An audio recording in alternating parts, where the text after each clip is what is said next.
கல்யாணம் சீரியல்ல அடுத்த வர எபிசோட்ல அனாமிகாவுக்கு உண்மை தெரிஞ்சு ரொம்பவே கோவப்படுறாங்க. நான் இருக்கிற போதே விஜய் எப்படி அந்த பிரபாவோட கழுத்தில் தாலி கட்டலாம், இன்னைக்கு என்ன பண்ணுறேன்னு மட்டும் பாருங்க அப்படின்னு சொல்லிட்டு நம்ம அனாமிகா இருந்துட்டு நேராக போலீஸ் ஸ்டேஷனுக்கு போகிறாங்க.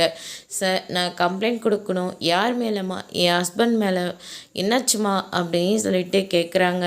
நான் இருக்கிற போதே இன்னொரு பொண்ணு கழுத்தில் தாலி கட்டிட்டாரு அப்படின்ற மாதிரி சொல்கிறாங்க. இதை கேட்டோன்னே போலீஸ் இருந்துட்டு என்னம்மா சொல்கிற, நீ அவரை லவ் பண்ணி தானே கல்யாணம் பண்ணிக்கிட்டேன்? ஆமாம் மேடம், நான் லவ் பண்ணி தான் கல்யாணம் பண்ணிக்கிட்டேன். ஆனால் என் ஹஸ்பண்டுக்கும் எனக்கும் சின்ன பிரச்சனையாகி அது கோர்ட் வரைக்கும் போய் எங்களுக்கு முதல்ல டிவோர்ஸ் ஆகிடுச்சு.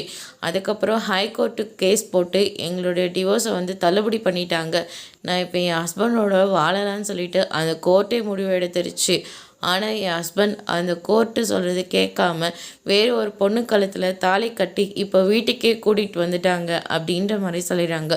அதுக்கு அடுத்ததான் அதையும் ஒரு கம்ப்ளைண்ட்டை எழுதி தர சொல்லிட்டு நேராக போலீஸ் பார்த்திங்கன்னா பிரபாவையும் விஜயும் அரெஸ்ட் பண்ணி கூட்டிக்கிட்டு போகிறாங்க. அனாமிகா இருந்துட்டு எப்படியாவது என் ஹஸ்பண்டை எனக்கு திருப்பி கொடுத்துருங்க அப்படின்ற மாதிரி சொல்லிடுறாங்க. விஜய் இருந்துட்டு எனக்கு இவ்வளோ பிடிக்கல, எனக்கு பிரபாவை தான் பிடிச்சிருக்கு, பிரபாவை நான் உயிராக லவ் பண்ணுறேன் அப்படின்ற மாதிரிலாம் சொல்கிறாங்க. இனி போலீஸ் என்ன முடிவு எடுக்க போகிறாங்கன்றதை வரப்போகிற எபிசோடில் பார்க்கலாம். தேங்க்யூ.